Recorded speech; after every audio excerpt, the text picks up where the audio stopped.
A man died Sunday at Ashaiman after suffering gunshot wounds from a military officer enforcing the lockdown in the area. The civilian was said to have engaged in a scuffle with the officer after reportedly tried to resist an arrest. Information Minister Kojo Ponkuman revealed this on the lockdown with MFAPO. According to him, the victim was pronounced dead on arrival at the healthcare facility. The subject of infractions by security persons is one that His Excellency the President and indeed the entire response team takes very, very, very seriously. Let's go back and understand a few things. Over the last 25 years in this country, we have not had an incident where police and military are deployed on our streets in Accra and Kumasi in such numbers.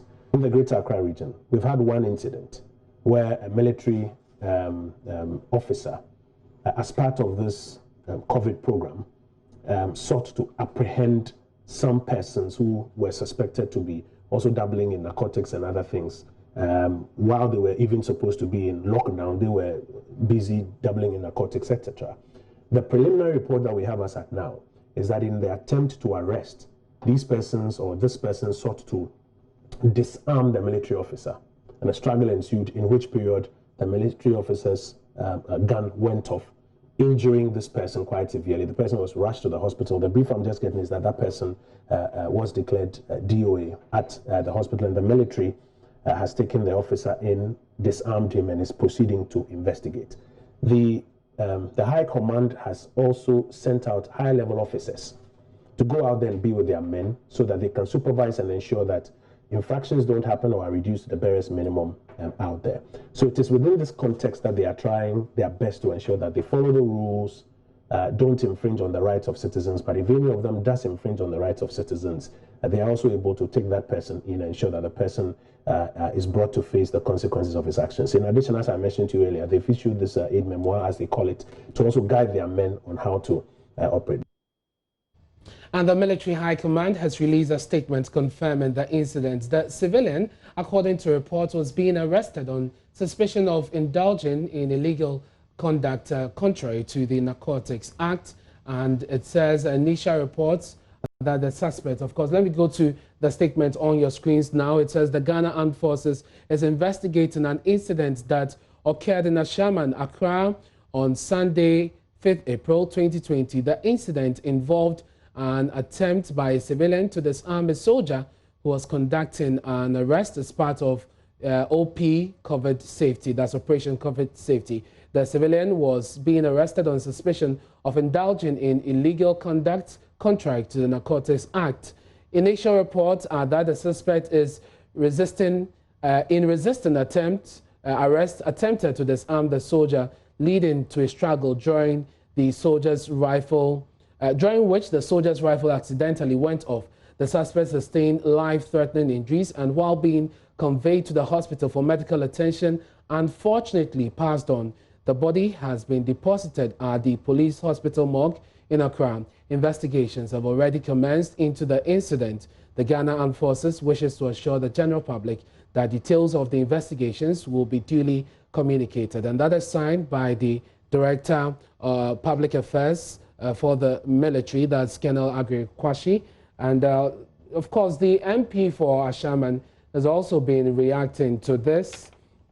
We'll bring you portions of a statement that he released. He says that I have received with shock and outrage news of the cold-blooded killing of Mr. Eric Ofochu, aka Noyawa, and that's the first time we are getting to know of his name, a constituent of mine in his mid-30s who was allegedly shot by a military officer working to ensure compliance of the president's COVID-19 lockdown directives.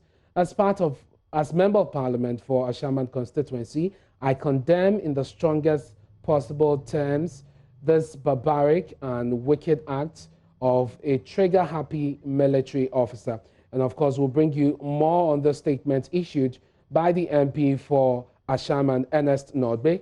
Let's go live to Ashaiman now. My colleague Maxwell at the back is there to gauge the mood. Maxwell, if you can hear me, tell us what is happening in Ashaiman. What are people been saying after the killing of this young man?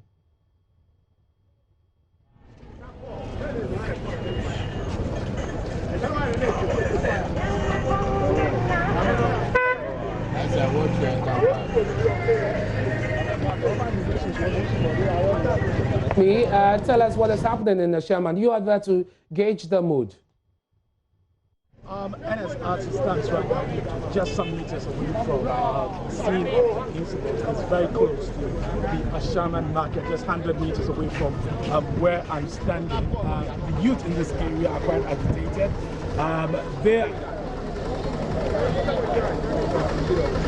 They are raising concerns about their safety after this incident happened yesterday in the evening. Well, if you come here right now, there's a checkpoint here. We still have some military men here and some police officers here making sure that there's decorum. But just some meters away, we have the agitated youth gathered at where the incident itself happened. We'll be going there shortly, but how do we hear the Member of Parliament for Ashaiman, Ernest Nodwe? We want to hear from him. He released a statement earlier.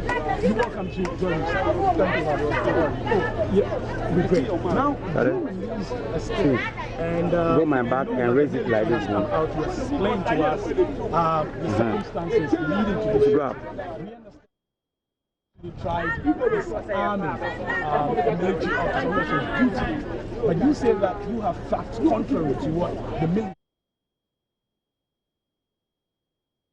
And of course, we'll be heading back to Ashaiman shortly for that interview.